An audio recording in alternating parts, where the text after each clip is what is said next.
Hi guys! Welcome dito sa The Sun Tarot. Ang reading nito ay for collective for anyone who can resonate sa reading nito. This is a general and a collective reading. Your energy at this time. Hoy! Tahimik.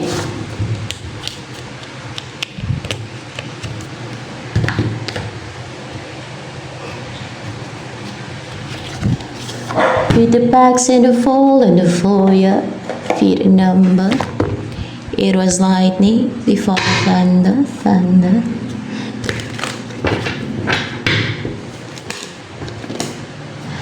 Ace of Pentacles in reverse. So what's the Ace of Pentacles in reverse here?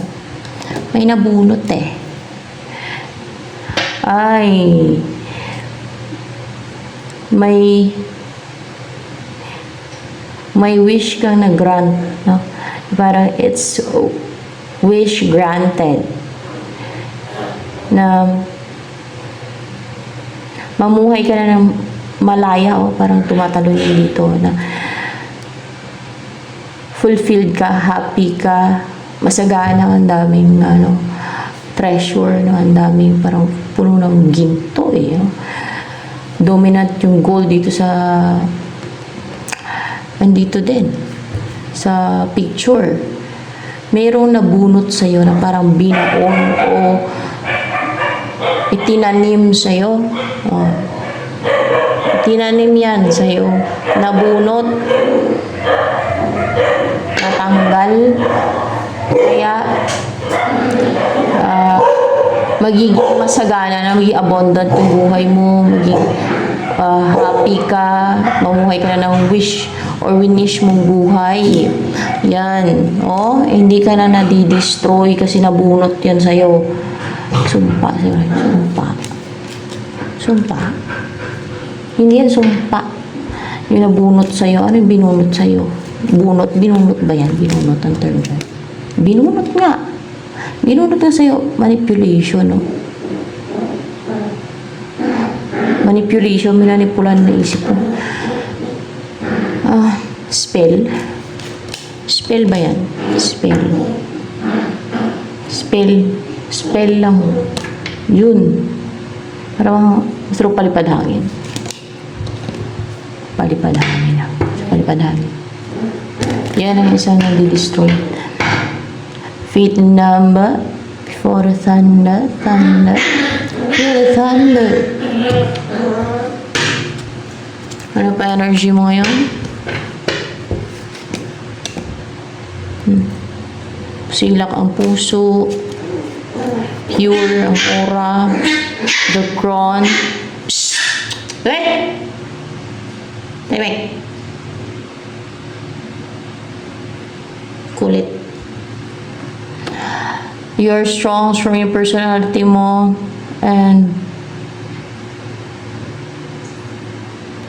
you are a person na may inner strength, inner stillness. Kasi the crown parang the strength din to eh. Sa ibang deck. And also King of Air. Sharp and clear yung mind mo. Madali mo ma-interpret yung mga messages from the spirits. So nakaintindi ka ng messages from the spirits or celestial beings. Ewan ko lang kung marami yung interpret ng mga ganyan na. Sa tingin ko, kunti lang. Yung mga guided, kung tawagin, gina-guide. O kahit sa spirits lang, dami naman siguro. Malakas ang intuition mo, yung third eye, and also your crown chakra din. Third eye chakra, and your crown chakra. And also your throat chakra kasi. Madali mo siya ma-interpret yung messages from the spirits or from guide, no? Or maybe from celestial beings, and then nilalabas mo siya sa bunganga mo, no? Kung ano yung messages nila na ipinaparating, like sa mga tao. Yan. Feet number. It was lightning before the thunder, thunder. Hindi ako makamove on sa kanta. Ganda na ako.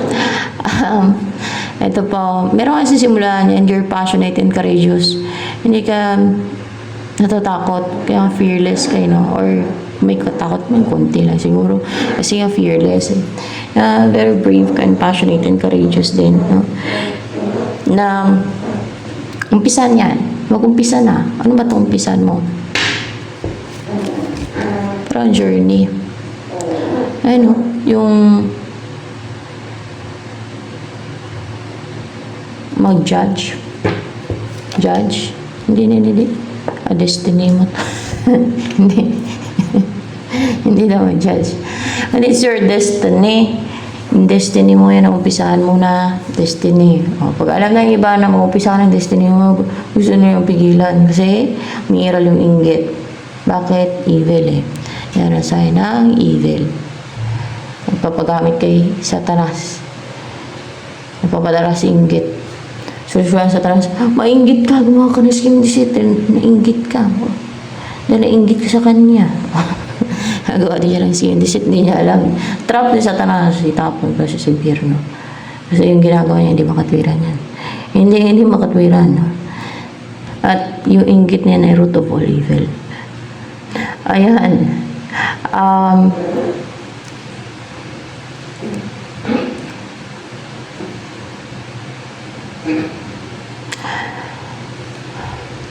Walang ganang sinuod yung mga ano dito, mga foolish, mga evil.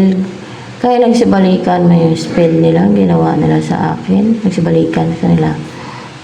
So, ayan.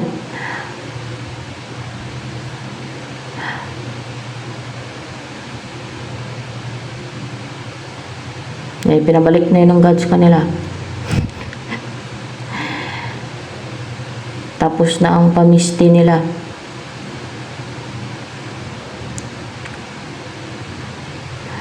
Salbahe.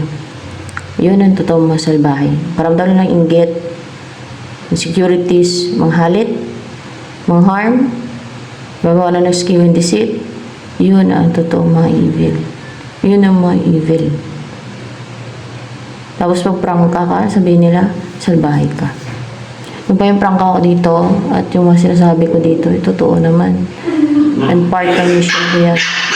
Yung isa kanila, pinapairal na inggit nila, pagkaganid, kasakiman, selfishness, greediness. Yan ang pinairal nila.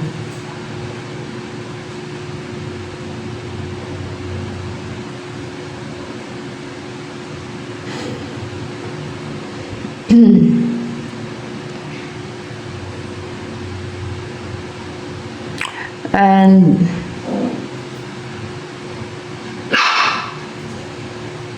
nung mabuting tao yan, hindi manghalit yan. Maawain pa yan. Matulungin pa. Ay kaso nga, evil eh. Kaya gano'n naman pinaggagawa. Ayaw masapawan. Gusto makipag-compete. Dahil hindi nga alam nilang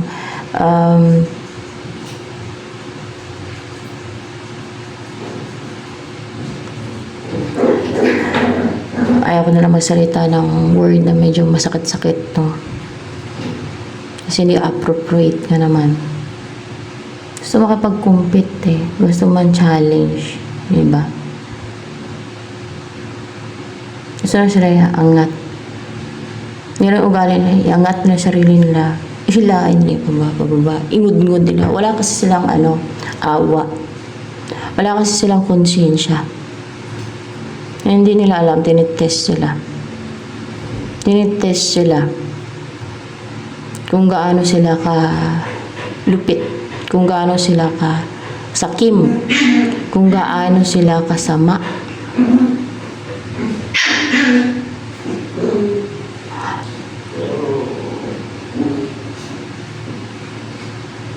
Na ganun pala yung gagawin nila pag nainggit sila. Na pinapairal na inggit, ganid, kaganid nila.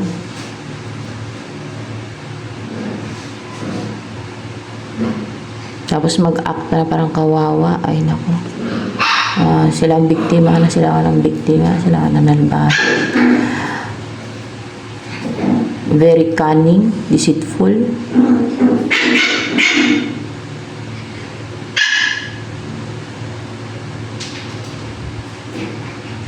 Feeling pa nila wise sila. Napaka-foolish. Actions nila foolish eh.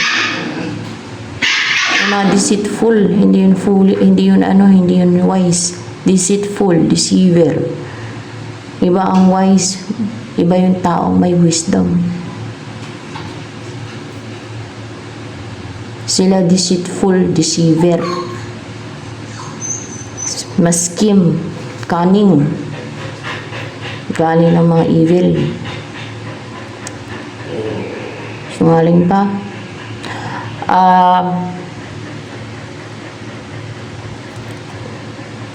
Ito,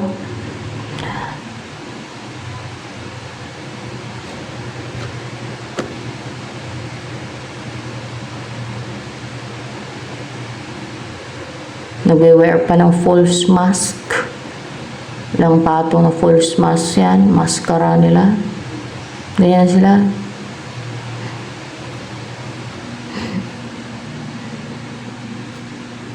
Be aware of that. Kasi madaming ganyan sa mundong to. Masunod kayo naman yung gawa ng scheme nila. Deceit.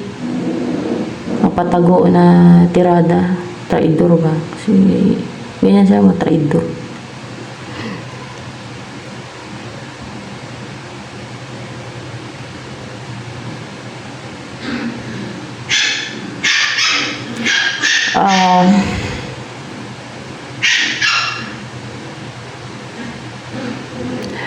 Destiny mo na related sa ano to eh, sa yung parang meron kang pagtitimbang, tama ba o mali, kung sino ang tama o sino ang mali, kung sino ang good, kung sino ang evil.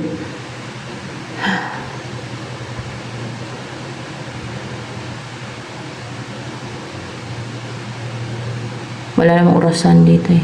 Ito lang timbangan. Kung ano ang, kung sino ang righteous, kung sino ang evil. Kung sino ang sa side ng light, kung sino ang sa side ng darkness. Yan.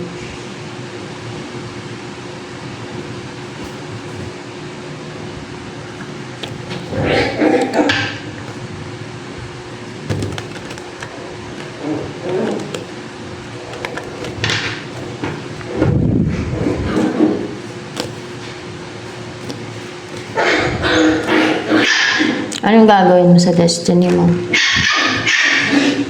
Ano, gagamitin mo yung wisdom mo or mag-share ng wisdom. No? Para malaman ng mga tao na hindi pa wise or hindi pa ganun ka wise. Kung ano yung mabuti sa masama. Actually, alam na ng tao yun eh. Kung sino ang huwad sa totoo. Kung sino ang nasa side ng good or sino ang nasa side ng evil. Kung sino ang evil from good. Yan. Kung ano yung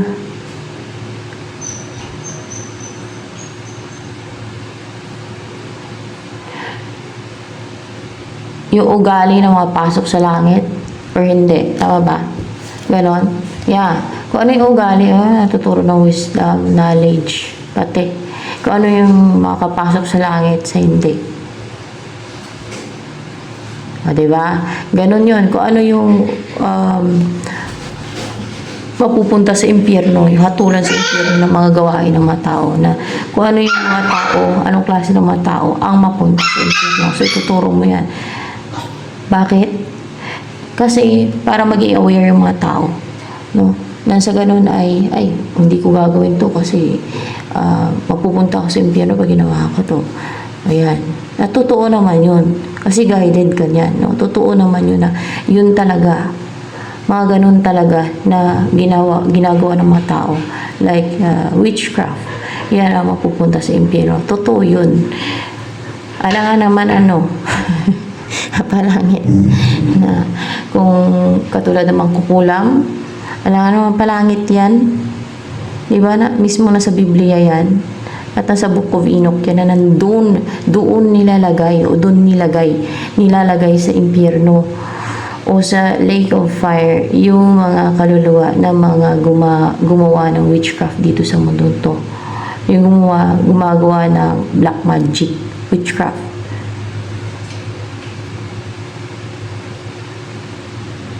So sa mga gumawa niyan,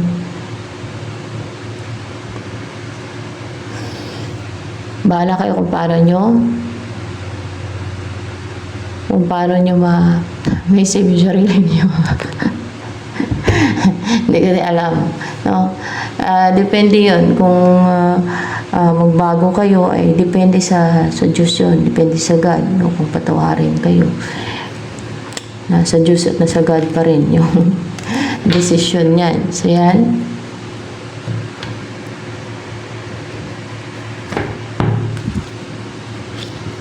Tulad nitong mission ko, kung anong tinuturo ko dito, kahit ganito lang to, it's part of my mission too, no, na magturo ng katulad niyan. Kung ano yung tama sa mali, kung ano yung mapupunta sa impyerno, kung ano yung gawain ng tao na napupunta sa impyerno, mga ganun ba? Obserbahan niyo yung ginagawa ko. So, parang ganyan. Ganyan din ang destiny mo. Ganyan ang gagawin mo. Yan. O baka mas malawakan yung iyong tuturuan. Hindi kagaya sa akin na sa YouTube lang ba, kunti-kunti lang ba? Yan. Kailangan mo ng lakas na loob. Tapang, no? Sa akin, parang normal na yan kasi rooster ako natural na sa akin, prangka talaga ako. At direct, hindi kasi ako mahilig mag-create ng kwento Yung madaming alibay. Direct Kaya madali na lang sa akin. Yun nga lang. Na-offline sila.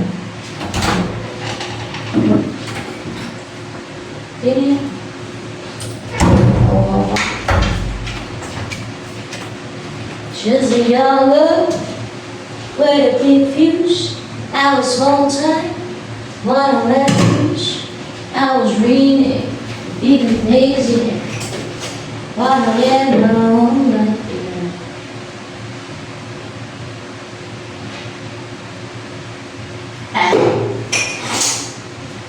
Not a yes sir, not a follower. It depends on the moment. It didn't remember. It was like all the time. Wow.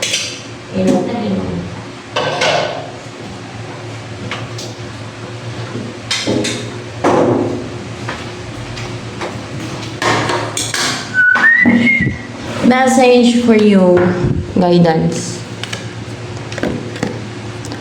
Birthday. A significant birthday holds the answer to your question. At pag mga ganyan, kakausapin ka kahit sa vision mo yan, kakausapin ka ng ganyan, angel, o si Jesus Christ, o kaya magpakita sa iyong celestial being, o angel, ganun. Kahit sa vision mo, ganun. Ganun yun. Kakausapin ka nila na may mission ka, ganito, ganyan, kung ano sabihin mo sa'yo. Ganun. Ano pa? Para alam mo, di ba? Sila mismo ang makipag-communicate niyan sa'yo. Hindi lang mapanood mo dito dito sa general reading naman ito. Dito sa YouTube channel, no? Talagang mismo sila ang makipag-communicate sila ganito, ganyan. Na may destiny ka, may mission ka. Yan, ganun yun. Yun ang alam ko. Dahil yun ang aking experience, okay? So, kahit ano man, no? Kahit anong, madami silang way para makapag-communicate sa tao. Kadalasan sa vision, okay? Healing, healed, okay sa isip mo, okay sa vision. No? Pero pag sa isip kasi guys, pwedeng manipulahin ka ng ano, yung may mga demonyo kasi, di ba? Pwede magkunwari silang ano, anghel. Mas maganda talaga, mas klaro pag sa vision talaga. Kunwari, mapakita sa'yo si Jesus Christ sa vision mo. May sasabihin siya sa'yo, o kaya anghel, o kaya God, no? Ganon. Healing, healed, healer. Healing energy surrounds you in this situation. Para klaro. Kasi kung sa iba, yung ibang tao, wala namang alam yan pagdating sa mga ganyan. Kasi galing sa God talaga yung mga destiny na to. Yung totoong destiny, galing sa God yan. At ganyan kadalasan, no? Yung ganyan, mga ganyan na mission, no? Kaya yung manggamot kagaya ng pinaka-Train Creek, di ba, mga ganun. O, talagang sinusuportahan sila ng God, no? Na talaga nakagawa sila ng mga miracle. So, iba-iba naman yung mission, eh. Yan. Meron ng mission na labanan, hindi spiritual ha, laban sa mga fallen angel. May mga ganun pati. Laban sa fallen angel. Bakit? Kasi nasa end of times na to eh. May mga mission talaga na, pero kadalasan yan, mga ganun. Mga celestial beings din yan na pinadala dito. Ganun yung mga mission eh. Yung mga ganun mission. Kasi hindi kung tao lang, wala namang laban eh. Kung tao mo ng katawan, at least yung galing sa langit na pinanganak bilang tao dito. Celestial being. Yun, may laban talaga yun. May mga capabilities yun. So, mga ganun.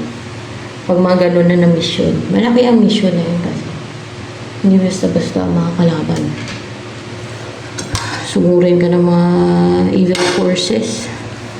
Kasi, man-challenge ka din yan. Kasi foolish ka yung mga evil forces eh. Tignan nyo, kagaya ng mga tao na foolish, no? Di ba challenge?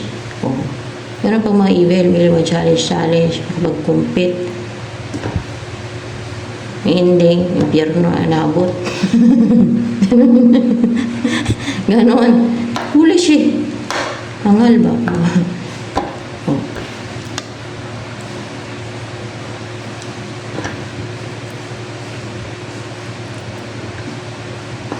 Mabuting tao, hindi yan ang challenge. Kasi evil. Pag gusto patunayan, labang. Ngayon. Ang challenge. Nalbahi.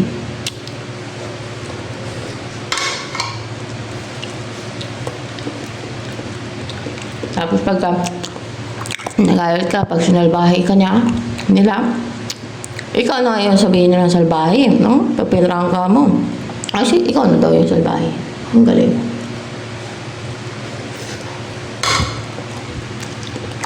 Bravo talaga.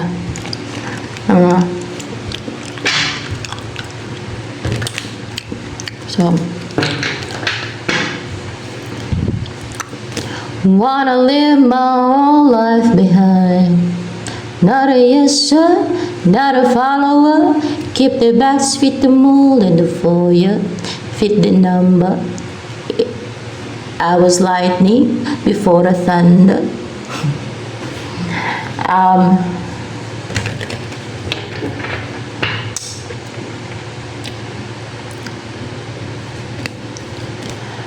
Ano yung darating siya eh. Darating naman. Tingnan natin.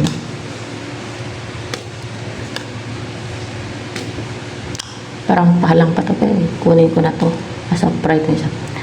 Puro upright.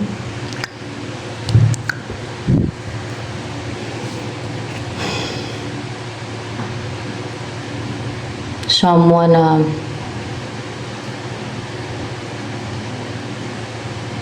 hindi kayo magkasundo nitong taong to or mahirap kasundo, parang superior person, mag-reach out yun sa'yo, yan ang darating sa'yo, mag-reach out o may gagawin na tuloy-tuloy, no? Tingnan natin what's with the Page of Pentacles.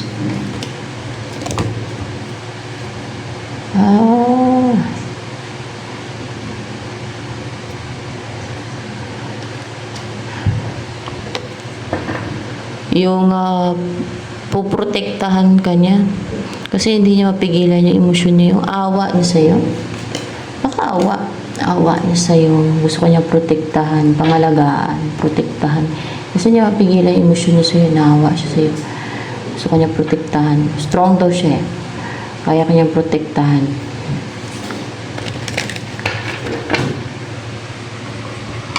Baba ulit ah!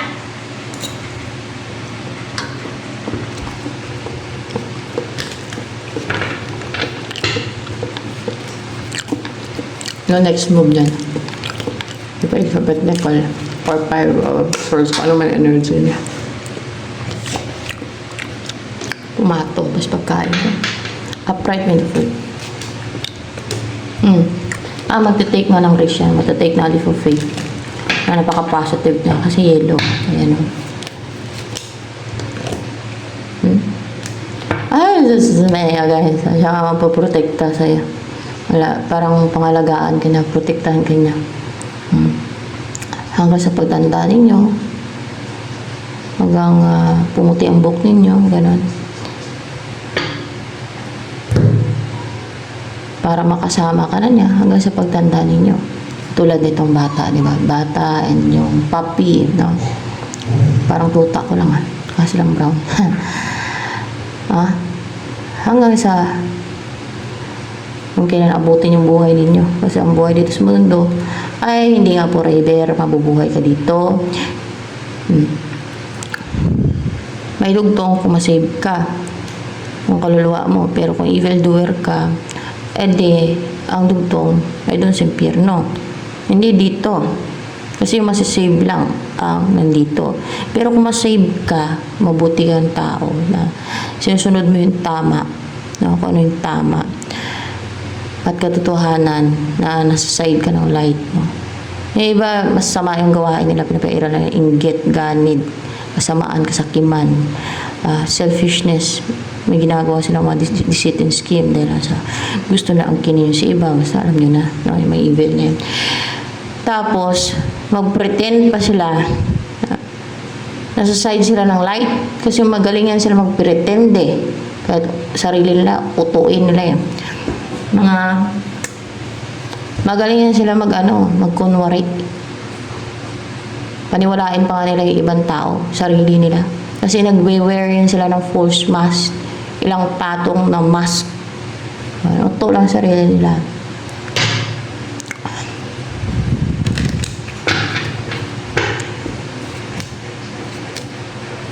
So, pag na-save ka, kunwari mabuti kang tao, na-save ka, no? Kasi mabuti kang tao, lalo kung righteous ka. Pinili mo ang right path, yung maging mabuting tao. Dahil takot ka may impyerno eh. So, dahil ang gusto mo makasama si Jesus Christ, no? Mapabilang sa mga mas-save. At magkaroon ng buhay na walang hanggan. At hindi yung kamatayan na walang hanggan. Ay madugtungan ang buhay mo. I mean, mabuhay kang muli. Yes, mamatay ka nga, pero mabuhay kang muli. At titira ako ulit dito sa mundong to, bagong mundo na to. Pag nabago na itong mundo na to.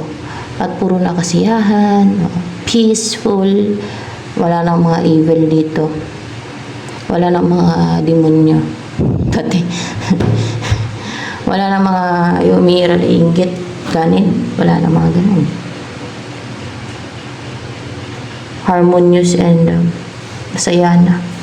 Wala nang patayan, wala nang mga kasakim, wala nang sakim, mga ganun. Wala nang mga evil nga eh. Yun na yun. Ito na yan. Sabi nila mga false prophet para sa akin mga tao na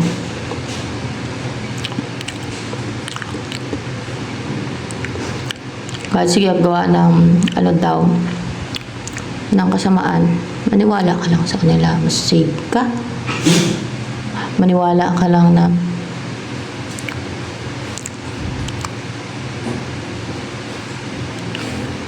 sila ang way, sila ang daan. Kahit sige gawa ng kasamaan o kaya ay basta mali-mali yung kanilang teachings. Parang maluwag siya. Maluwag, hindi siya narrow. Hindi siya makipot. Hindi siya strict. Yung teachings doon. Maluwag. Komportable ang tao makinig na ma-inspire pa na gumawa ng kasamaan kasi okay lang naman gumawa ng kasamaan. Kasi sabihin na tao lang naman at lahat naman ay nagkakasala, ganito ganyan na ganun tapos yun pala after lifetime parurusahan dahil kinukonsente o tinutuloy-tuloy ang paggawa ng masama. Char, ganun, totoo naman talaga yun. May char pa ang yun naman talaga, no? So, yan. By the way, embrace my mission. That's why, kahit sabihin ng iba na, ano nangyari dito? Ba't ganyan yung mga ano niya? Kasi mission kan guys. It's part of my mission. Yung ganyan din. So, eto, yan din ang iyong mission. So, sample yung sa akin na tingnan yung ginagawa ko. Natuturo ng ano. Kung ano yung napupunta sa impyerno. Well, igagahid kayo niyan ng celestial being. Kung ano yung sasabihin ninyo. Yan.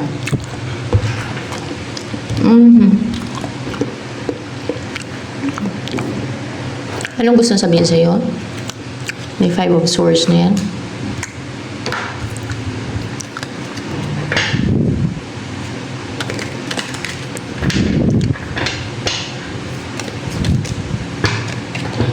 I am becoming a better person. Yun ang gusto niya sabihin sa'yo. Ano pa? Ang gusto niya sabihin sa'yo, may 5 of swords na yan.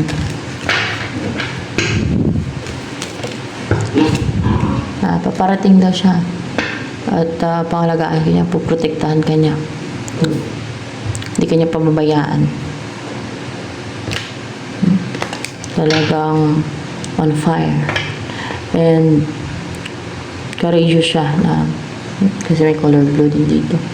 And driven na puntahan ka o pursue ka, kontakin ka. Ayun o. Na bumuo kayo ng pamilya na para maging partner ka na sa buhay, para makasama ka na sa buhay, at i-break yung mga rules na sinusunod niya at mga beliefs na mga sinusunod niya na parang para lang siyang baliw na naniwala sa mga manipulation ng ibang tao, mga beliefs na kinreate ng mga tao din. So yan. So ito na lamang for all nights of reading guys.